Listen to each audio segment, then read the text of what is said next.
Hello. 6 weeks after the annexation of the 4 territories in Ukraine by Russia, Mr. Putin is now withdrawing from Kherson. And this must be seen as a military retreat and a humiliation for the Russian war effort, however it is promoted. Of course, very little is being said about this on Russian news, and where it is being reported on Russian news, the image is of Surovkin and Shoigu, the two military leaders. Putin is keeping his distance from this particular issue. Putin is trying as hard as possible to make them, the military, the fall guys, and to make him the political boss who still has a plan. But it's very difficult to pull off that mission.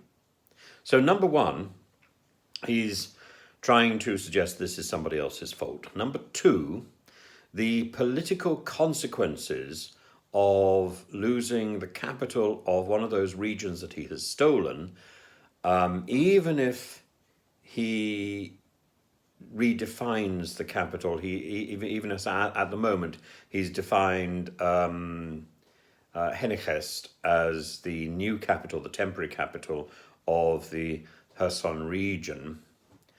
The political impact of that is enormous because it grinds away into the ultimate aim, and the ultimate aim, presumably, is to forge a link between Russian-speaking peoples through Odessa, Moldova, Transnistria.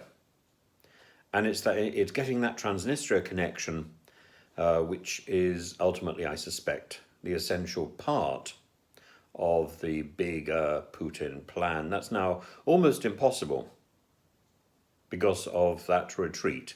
So he would then still have to recapture Kherson if he was planning to go for Odessa and then to go further west. I don't think he can. So all he can now do is shore up those 4 territories that he's illegally seized, that he's stolen. His power now is potentially in question. His power is in question. So he can only, one way to shore up power is to distance himself from this political and military disaster. And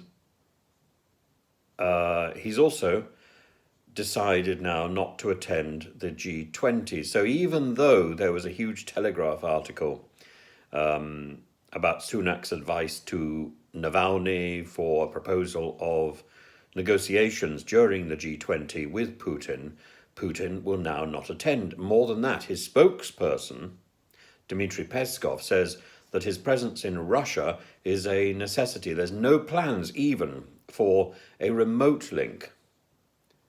So Peskov says that this decision was made by the head of state and it is connected to his schedule and the necessity of his presence in the Russian Federation. I suspect it's connected to his realization that should he be there in any form, there will be pressure on him to negotiate, and to negotiate from a position of weakness, which is not what he wants to do. So he's hoping now, the only thing he can hope for is to wait. And his idea that he should be linking up Russian-speaking peoples across to Transnistria is absurd. It's absurd to define Russia by the people who speak Russian. Speaking Russian is not a demonstration of Russian identity. It was only with the attack on Ukraine by Russia that there rose a desire in Ukraine for everyone to start speaking Ukrainian. Up to March, most Ukrainians spoke Russian. Now, one of the problems that we've got at the moment is this carpet bombing, this the missile attacks across Ukraine to weaken the infrastructure and to destroy Ukrainian morale. The infrastructure has been severely damaged. We can take moral high ground here in some ways, but the problem for us is that it mirrors the Casablanca Directive in World War II, often called point blanc. This was the campaign in which Bomber Harris was heavily involved. And it was about the progressive dislocation, I'm quoting, the dislocation and destruction of the German war machine by British and American Air Force. And the aim was the general disorganization of Germany in the last years of the war. And Putin is trying to do exactly the same thing with Ukraine by missile. It was questionable enough as a campaign and as an aim at the end of World War II. It's utterly repellent, I think, in 2021, when the targets are indiscriminate and the casualties are primarily civilian. And I think we need to consider, the precedent for this and how far we can actively condemn this. I think we can be really quite decisive in our condemnation, but we have to realize that Putin is literally aping commands which were issued by the Allies during the end of the Second World War. So, moral certainty? Moral ambiguity, I'm afraid. But we can turn that to moral certainty.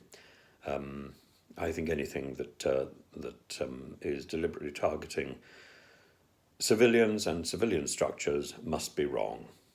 Full stop.